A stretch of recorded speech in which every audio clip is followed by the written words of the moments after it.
आपका स्वागत है एग्ज़ाम दृष्टि में। इस वीडियो में हम लोग आर ओ प्रारंभिक परीक्षा और मुख्य परीक्षा का पूरा सिलेबस देखेंगे और एग्ज़ाम स्ट्रेटजी के बारे में चर्चा करेंगे कि प्रारंभिक परीक्षा में कितना स्कोर होल्ड किया जाए कि मेंस सुरक्षित हो जाए।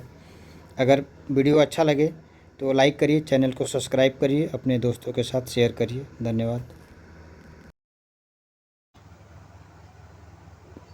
समीक्षा अधिकारी के लिए केवल ग्रेजुएशन की डिग्री चाहिए और सहायक समीक्षा अधिकारी के लिए ग्रेजुएशन प्लस आपके पास कोई कंप्यूटर का डिग्री होनी चाहिए, जैसे कि ओ लेवल हो गया, पीजीडीसीए हो गया, बीएससी में जो कंप्यूटर एप्लीकेशन या कंप्यूटर साइंस होता है, या बीटेक होना चाहिए जो कंप्यूटर एप्लीकेशन या कंप्यूटर साइंस के साथ हो। ठीक है, ये सहायक समीक्षा अधिकारी के लिए योग्यता हो गया।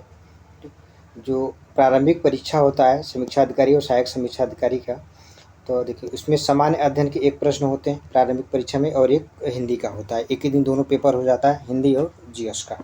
जीएस में जो है कि 140 प्रश्न पूछे जाते हैं। ठीक है, 140 प्रश्न में से आपको एकदम सेफ स्कोर चाहिए, मतलब पूरी तरह से आपके लिए सेफ हो जाए।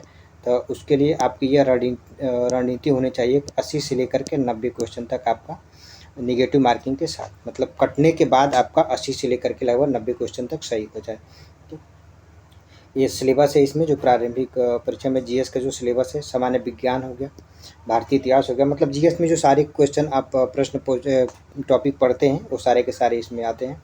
लगभग आपके 7 से 8 क्वेश्चन, ठीक है, 7 से 8 क्वेश्चन मैथ प्लस रीजनिंग से भी पूछे जाते हैं प्रारंभिक प्रश्न। ठीक है, यही पैटर्न सेम मेंस में भी होता है। ठीक है, मेंस में भी एक ऑब्जेक्टिव प्रश्न पेपर होता है जीएस का। ठीक है, उसमें 120 प्रश्न होते हैं। यहाँ पे 140 प्रश्न होगा जीएस का और मेंस वाले में 120 प्रश्न जीएस का होता है। ठीक है, ये सारा का जो सिलेबस है, इस सिलेबस के अकॉर्डिंग आपको अपनी तैयारी करनी चाहिए। ठीक है, जैसे भारत का मतलब सामान्यतः आप तो मतलब साइंस, ज्योग्राफी, हिस्ट्री, पॉलिटी ये सब पढ़ते ही पढ़ते हैं। ठीक है, इकोनॉमी वगैरह, तो वही सिलेबस है, कुछ अलग हट के इसका सिलेबस नहीं है। ठीक है, जैसे यूपी स्पेशल पढ़ते हैं आप, यूपी स्पेशल इसमें भी दे रखा है।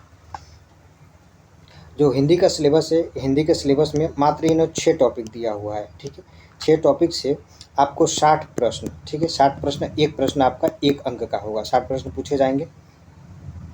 विलोम देखिए, विलोम से 60 प्रश्न, अनेक शब्दों से 1 शब्द 10, विशेष विशेषण से 10 शब्द, वाक्य और वर्तनी शुद्धि से 10 शब्द, तद्भव तत्सम से 10 शब्द और पर्यायवाची से आपके 10 शब्द पूछे जाते हैं। ठीक है, कुल मिलाकर के 140 और 60, ये 200 अंक का पूरा होता है प्रारंभिक। 200 में से आपका कट ऑफ जो है कि कट ऑफ कम से कम 120 से ऊपर ही रहता है हमेशा। ठीक है, निगेटिव मार्किंग होने के बाद भी इस बार सीटें चूँकि बहुत कम है, मात्र 181 सीट है ये। ठीक है, सीटें बढ़ने की चांस है, लगभग 300 के आसपास सीटें हो जाएंगी। ठीक है, तो आपको कम से कम 135 से 40 के बीच होना चाहिए। ठीक है, 135 से 140 के बीच आपका स्कोर देखिए कैसे हो जाएगा।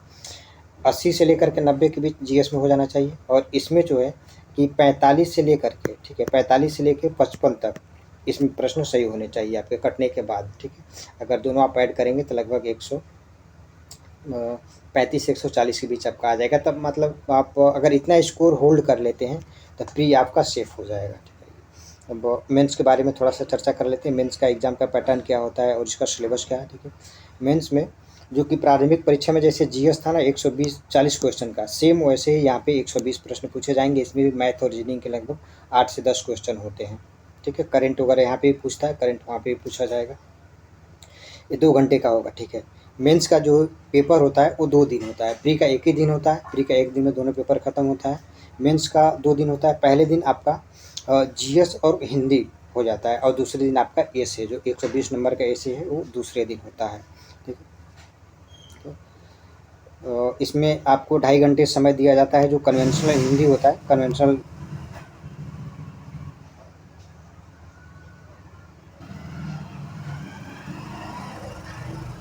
ठीक है, जो कन्वेंशनल हिंदी होता है उसमें आपको 2.5 घंटे का समय दिया जाता है। ये 100 नंबर का होता है, पूरा का पूरा आपको ही लिखना पड़ता है। ये जो 100 नंबर है लिखना पड़ता है, ये 120 नंबर का आपका ऑब्जेक्टिव था। अब इसमें एक आप पे अपठित गद्यांश दे दिया जाएगा, उसका शीर्षक, सारांश और कुछ रेखांकित लाइन दिए जा रहते हैं, उसको आपको डिस्क्राइब करना पड़ता है। ये 21 नंबर का पूछा जाता है। एक सरकारी पत्र दिया गया रहता है, उसको साड़ी फॉर्म में लिखना रहता है, ये आपसे 15 नंबर का पूछा जाएगा। मतलब सरकारी पत्र दे देगा और उसको कहेगा कि इसका साड़ी फॉर्म बनाइए। साड़ी फॉर्म जब हम लोग भी हिंदी का सिलेबस कवर करेंगे पूरा का पूरा, तो उसमें इसको देखा जाएगा। एक सरकारी पत्र देखिए, सरकारी पत्र जो है कि आपका 24 नंबर का पूछा जाएगा, 3 पत्र पूछा जाएगा और 8-8 नंबर का होता है। प्रत्येक प्रश्न जो है कि प्रत्येक जो इसमें 3 प्रश्न पूछे जाएंगे सरकारी पत्र से, मतलब पत्राचार से जो है कि 3 प्रश्न पूछे जाएंगे और प्रत्येक का नंबर 8-8 होगा। सरकारी मतलब 3 टॉपिक बनाएगा, सरकारी और अर्ध सरकारी से 1 रहेगा 8 नंबर का, कार्यालय आदेश ज्ञाप या परिपत्र से 1 ठी रहेगा, ठीक है 8 नंबर का, विज्ञप्ति बड़ी प्रतिवेदन और अनुस्मारक से यहाँ से भी 1 रहेगा जो कि 8 नंबर का। कुछ पारिभाषिक शब्दावलियाँ जो कि प्रशासनिक और वाणिज्यिक शब्दावलियाँ आपसे पूछी जाती है, ये पूरा का पूरा 20 पूछा जाएगा, ठीक है 10 पूछा जाएगा, ठीक है। 5 हिंदी से अंग्रेजी रहेगा, 5 अंग्रेजी से हिंदी रहेगा 20 नंबर का। प्रत्येक जो शब्द होगा मतलब एक क्वेश्चन यहाँ पे होगा वो 10 नंबर का 2 नंबर का होगा, ठीक है ध्यान दीजिएगा। ये भी आपको लिखना ही है, ठीक है। आपको इंग्लिश में दिया रहेगा उसका हिंदी लिखना रहेगा, हिंदी दिया रहेगा उसका आपको इंग्लिश में लिखना रहेगा। मुहावरे और लोकोक्तियाँ 5 दिया रहेगा, ठीक है 2-2 नंबर का रहता है, आपको वहाँ पे 10 नंबर का रहेगा। कुछ कंप्यूटर का प्रश्न रहेगा, मतलब 1 से 2 प्रश्न रहता है, छोटे छोटे प्रश्न रहते हैं, वो 10 नंबर का कंप्यूटर आपसे पूछा जाएगा इसमें। ये तो पहले दिन वाला लिखने वाला था, ठीक है। अब देखिए पहले दिन वाला जो पेपर होता है 2 मीटिंग में होता है। फर्स्ट मीटिंग में आपका जीएस हो जाएगा, जो सेकंड मीटिंग होगा उसमें कन्वेंशनल हिंदी और जो हिंदी के जो ऑब्जेक्टिव वाला होता है वो वाला होता है। आधे घंटे का ये वाला होगा, इसमें 30 प्रश्न आपसे दिए जाएंगे, ठीक है। आपको 30 प्रश्न का एक बुकलेट दिया जाएगा, उसमें 6 टॉपिक होगा, ठीक है। 6 टॉपिक से मतलब 6 शब्द विलोम के होंगे, 6 अनेक शब्दों के एक शब्द होगा, 6 विशेषण और विशेष्य होगा, 12-12 अंक के, मतलब प्रत्येक शब्द 30 प्रश्न रहेगा और 60 नंबर का रहेगा। प्रत्येक प्रश्न 2 नंबर का होगा। यहाँ से वाक्य वर्तनी शुद्धि 6 शब्द हो जाए, 12 अंक का। तत्सम और तद्भव जो है कि 12 अंक का होगा। ये निबंध वाला जो पेपर होता है वो अगले दिन होता है, ठीक है। अगले दिन 120 नंबर का है निबंध वाला। यहाँ पे आपको 3 निबंध लिखना रहेगा, ठीक है। प्रत्येक निबंध का जो नंबर होगा 40 नंबर का होता है, ठीक है। ये टॉपिक दे रखा है, इन्हीं टॉपिकों से, ठीक है। एक यहाँ से लिखना रहेगा 21 वाले से, 21 वाले टॉपिक से, मतलब साहित्य और संस्कृति से निबंध रहेगा, सामाजिक क्षेत्र से रहेगा और राजनीतिक क्षेत्र से रहेगा। इस वाले टॉपिक से आपको इस वाले मतलब खंड से एक निबंध चूज करना है। उसका जो शब्द सीमा 600 होता है और 40 अंक का होता है। जो दूसरा खंड होगा विज्ञान पर्यावरण और प्रौद्योगिकी आर्थिक क्षेत्र और कृषि व्यापार से होगा, इसकी भी शब्द सीमा 600 में, मतलब तीनों निबंध 600 के शब्द में लिखे जाते हैं, ठीक है। मतलब 10 प्रश्न इसमें 10% आपका प्लस माइनस हो सकता है, ठीक है। मतलब 660 हो सकता है या तो 540 शब्द इससे होता है। अधिकतर लोगों का ज़्यादा ही हो जाता है, कम किसी का नहीं होता है। जो तीसरा वाला टॉपिक होगा, ठीक है, इसमें राष्ट्रीय और अंतर्राष्ट्रीय जो घटनाक्रम होते हैं, प्राकृतिक आपदा, भूस्खलन, चक्रवात, बाढ़, सूखा आदि होता है। इसमें एक राष्ट्रीय विकास योजनाएं होती है, उससे भी पूछे जाते हैं, ठीक है। तो ये तो रहा का पूरा जो कि प्री और मेंस का सिलेबस के बारे में हम लोग चर्चा किए हैं, ठीक है फ्रेंड। अब अगले वाले वीडियो से हम एक एक टॉपिक स्टार्ट करेंगे हिंदी का कवर करना, ठीक है।